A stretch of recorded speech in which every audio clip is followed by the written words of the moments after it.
Hello friends, આજે આપણે બનાવશું ગુવાર અને બટેટાનું શાક. તો આપણે ગુવાર વીસી લીધો છે અને બટેટા પણ સુધારી લીધા છે. હવે આપણે તેનો કરશું વઘાર. તેના માટે આપણે કુકર લઈ લીધું છે. હવે તેની અંદર આપણે 1 પાવરું તેલ નાખશું. એકની માથે થોડુંક એવું નાખશું. હવે તેલ ગરમ થવા દેશું.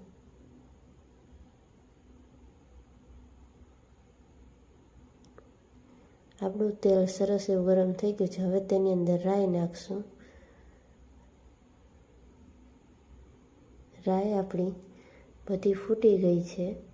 હવે નાખશું તેની અંદર આખું જીરું,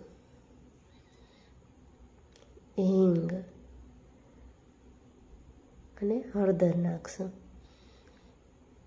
અને લસણની કરી નાખશું ખાંડેલી. અને હવે નાખી દઈશું ગુવાર અને બટાટા. હવે તેને સરસ એવા તેલમાં ચડવા દઈશું આપણે. સરસ એવું મિક્સ કરી હવે થોડીક વાર તેલમાં ચડવા દઈશું. જેમ તેલમાં ચડે એમ સરસ એવો શાકનો ટેસ્ટ આવે. તમે જોઈ શકો છો જો કેવા સરસના તેલમાં ચડી ગયા છે.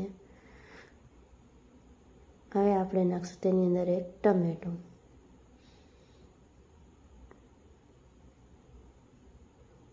સ્વાદ અનુસાર મીઠું. સરસ એવું બધું પાછું મિક્સ કરીને તેલમાં ચડવા દઈશું.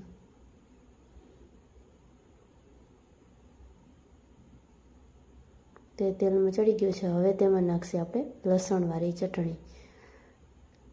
ચટણી નાખીને સરસ એવું બધું હલાવીને મિક્સ થઈ ગયું છે. હવે તેની અંદર આપણે નાખશું 1 ગ્લાસ પાણી. સરસ એવું આપણે મિક્સ કરીને હવે આપણે કુકર કરી દઈશું બંધ. 3 સીટી થશે તો આપણું શાક રેડી થઈ જશે. જોઈ શકો છો આપણું શાક રેડી થઈ ગયું છે.